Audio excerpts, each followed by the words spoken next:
Hey, this is George from the Tandem Trail.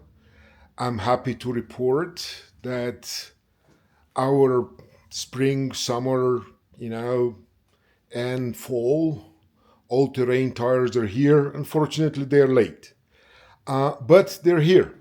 So these are the Nitto Terra Grappler G3s at 275. The height is 60 and 20-inch. Wheels, so to 75, 60, 20. We decided not to change the wheels into 17 or 18-inch wheels, so we're going to run with those. Unfortunately, we can't put them on because in about 2 weeks we have to put the Nokian Hakkapeliitta R5s, the winter tires, because the winter is here. But I'm very happy.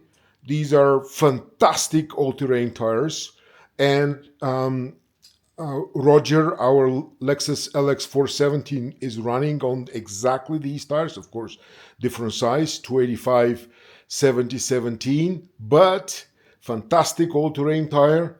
So we're going to put that to sleep until May, and we're going to put in about 2 weeks the winter tires, and that's how our Land Cruiser will be running for the winter.